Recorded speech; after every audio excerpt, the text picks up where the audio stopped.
Most levels in Super Mario 3D World have a main gimmick that each level builds upon. You are typically supposed to use the gimmick to help you, and that's what the level is centered around. But what if you don't use the gimmick? Today, I will play every level in Super Mario 3D World while actively avoiding the main gimmick. I will only play the main levels, so no enemy levels, mystery houses, Captain Toad levels, etc.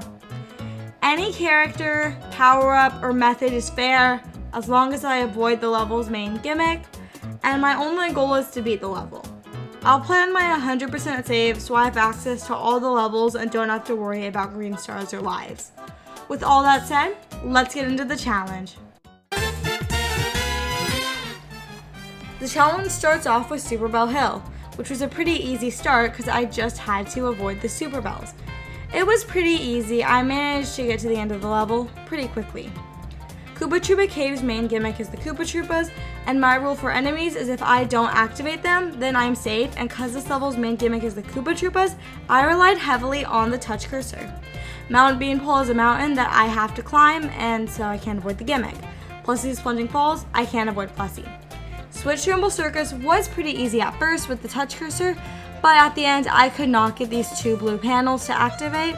Bowser's Highway Showdown, his gimmick is these soccer balls, which were pretty easy to avoid until the boss fight. Overall, 2 out of 6 levels were possible. Conch Canyon had a huge line of conch doors I could not pass. Puff Broad Peaks was pretty easy. I relied heavily on the cat suit. There were a few precise jumps though. Shadow Play Alley had a section that I just could not pass without entering the door. Really Rolling Hills was pretty easy. There were a few precise jumps here and there. Double Cherry Pass was really easy, and Bowser's Bullet Bill Brigade, I just avoided the bullet bills and the cannon box. It was an auto-scroller, so it was boring, but it was pretty easy. Overall, 4 out of 6 levels were possible.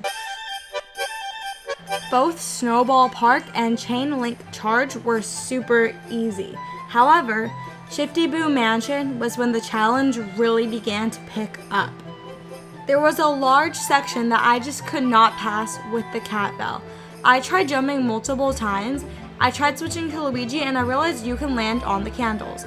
I switched back to Peach and I made my way across the candles. This was just the first challenge of the level. The rest of the level required tight jumps, but it was nothing too unmanageable. I feel like this is the start though of when the levels really start to get challenging. Pretty Plaza Panic and Mount Mustache were super easy. Pipeline Lagoon I got stopped immediately on, and Switchboard Falls started out with a very tight jump. However, I managed to clear it, and I thought I could do this level. However, I came to a huge gap that I just could not get past. The Bullet Bill Express started out strong, but since the Bullet Bills home in on me, that counts as me activating them, so I was unable to complete it. World 3 had 5 out of 8 levels doable. With patience and damage boosting, I managed to get past Ant Trooper Hill. Piranha Creeper Creek required the Fire Flower, but it was pretty easy. Beat Block Skyway required me to climb over stuff with the cat bell. However, once I reached the end, I managed to come across a large section that a cat dive would not clear. After going back to get the Tanuki suit, I managed to float my way down the level. On Big Bounce Byway, I made a new rule. If I've reached the checkpoint, then I do not have to do the first half of the level if I have to restart. That being said, the beginning of the level was easy, but I soon came across a big bounce pad section that I could not cross with the normal cat dive climbing stuff.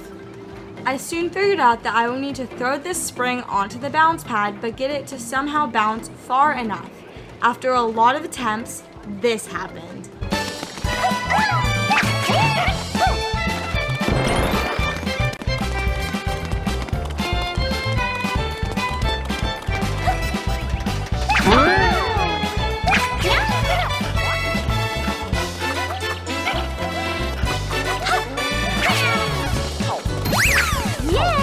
I was ecstatic to pull this off, but I didn't realize I had an even bigger challenge ahead of me.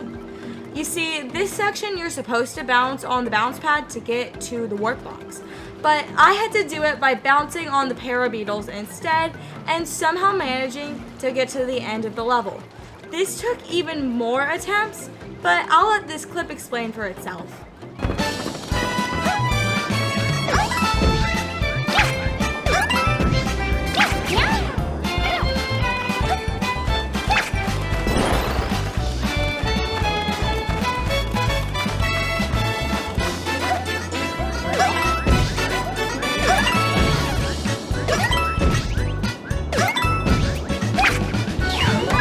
I am genuinely shocked I managed to pull this off. This level had 2 super hard challenges. However, Spike's Lost City was a very nice, chill level after, since all I had to do was avoid the spikes, and since they auto-trigger their animations and I don't actually activate them, it was pretty easy. In Lava Rock Layer, I could not manage to get past without boulders activating. They were everywhere. And even if I somehow could, the boss fight requires you to pick up boulders, so it's safe to say this level is not possible. I was able to complete, though, a pretty decent 5 out of 6 levels. Sunshine Seaside required me to collect these keys, and I could not beat the level without them. Tricky Trappy's Theater started out pretty easy since I was just able to get past trapeze because there were more than enough platforms. However, this did require a few tricky jumps, but nothing too unmanageable.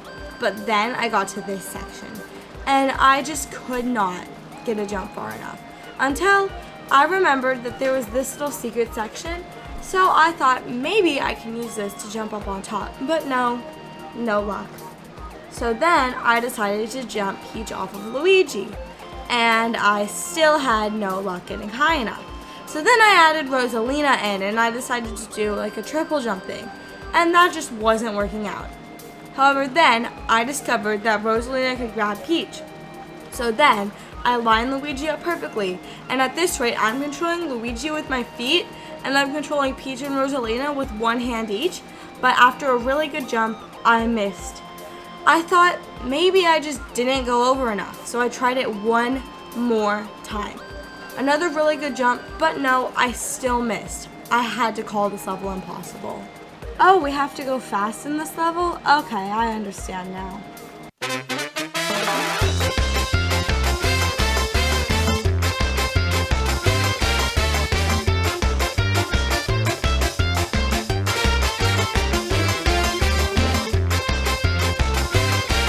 That was really good. Honestly, I think that might even be the world record. I did that so fast.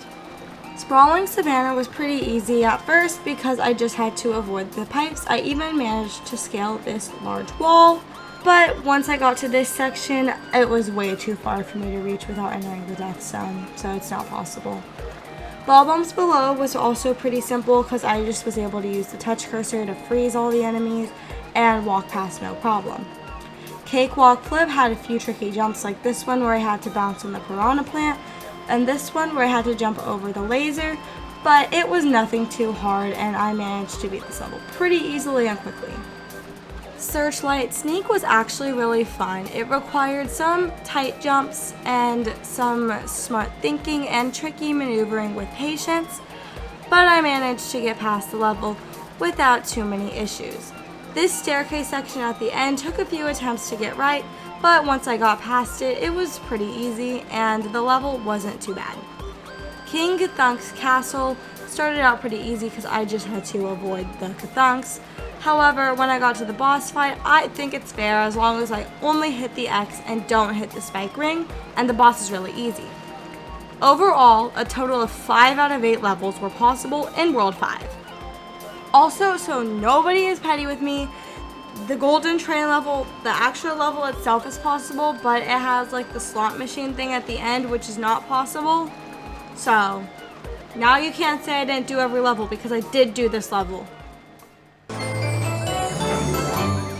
Clear Pipe Cruise was very easy since all I had to do was walk on top of the clear pipes.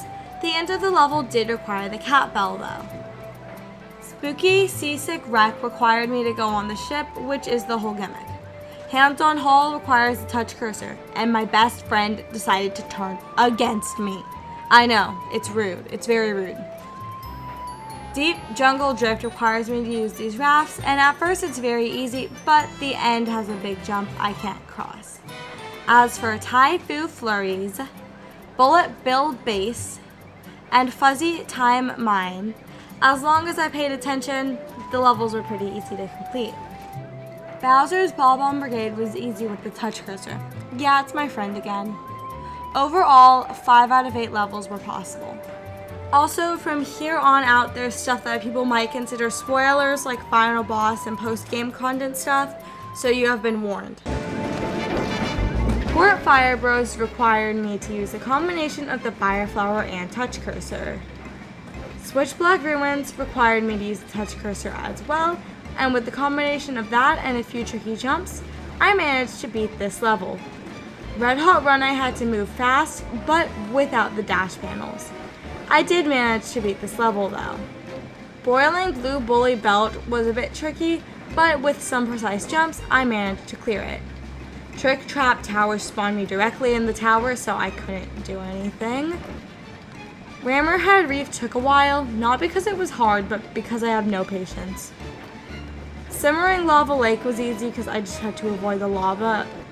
And Bowser's Lava Lake Keep was pretty easy. I'm saying the gimmick is Bowser, and since the soccer balls hit him, it's fair. Overall, I actually managed to complete 7 out of 8 levels. Spiky Spike Bridge started out pretty easy. It had a few large jumps with the cat bell, but nothing too bad. The end I just touched the red things, but not the actual spikes. Plessy's Dune Downhill went exactly as expected. Cookie Cogworks was the first time in my life I actively tried to avoid cookies. It was easy at the beginning, but then there was a large wall that I just couldn't scale without touching cookies. The Bowser Express, I'm saying the gimmick is normal enemies, so any enemy, and as long as I don't touch them, I think activating them is fine for this level. I managed to get to the end and defeat Pom Pom, who is a boss, not an enemy. Footlight Lanes required me to jump off of dry bones to continue, but I was able to do it. However, once I got to this section, neither a cat dive nor a tanuki jump would cover it. This might be possible with multiplayer, but as you can see, my multiplayer skills were not gonna cut it. Deepwater Dungeon was not working either because I just spawned in water, but a beam in the dark was a little scary, but more than possible. Grumlum Inferno, this first jump was not able to be covered with cat dive, but the Tanuki suit did the trick. But it didn't get me any further. But Tanuki Luigi did. It got me all the way to the checkpoint. But once I got there, this jump was just way too large for me to even get close to covering it. The Great Tower of Bowser Land was really easy up until I got to the boss fight. And yeah, it's gonna force me to climb this tower.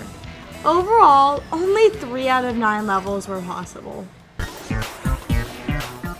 Rainbow Run, I actually got to ride Plessy, but after Plessy, the level wasn't possible, unfortunately.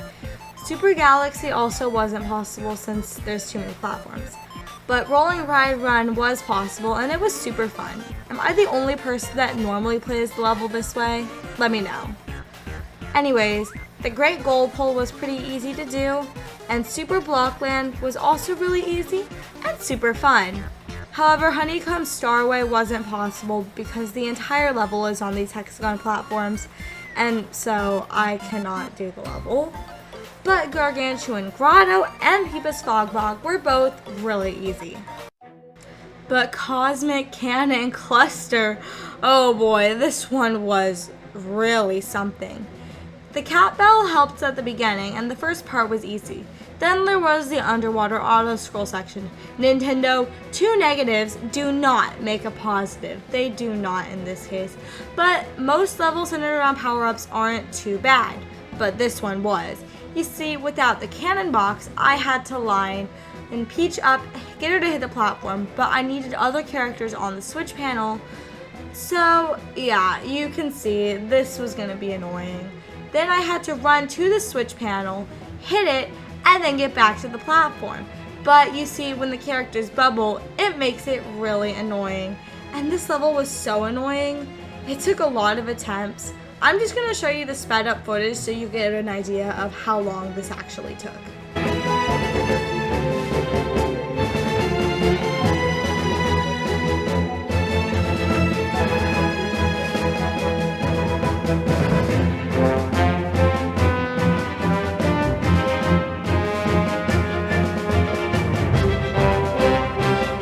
So now, here you go. Here is the footage of the successful run. I am so shocked that I actually managed to do it. I wanted to show you all the full thing, but it was like 2.5 minutes long, and this video is already long enough. So I had to speed it up to 5 times speed, but I hope you can still understand what's going on. And yeah, this took a lot of attempts. 6 out of 9 levels were possible. I'm gonna go a little bit faster since this world was kind of boring. Night falls and really rolling hills wasn't possible, even with Toad. But Spiky Mount Beanpole was possible. However, Deep Black Jungle Drift, Trouble in Shadowplay Alley, and Back to Hands-on Hall were not possible.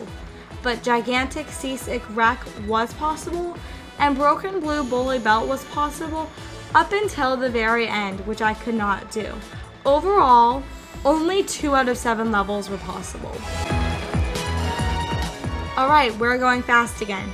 Shock Scramble Circus and Floating Fuzzy Time Mine were not possible.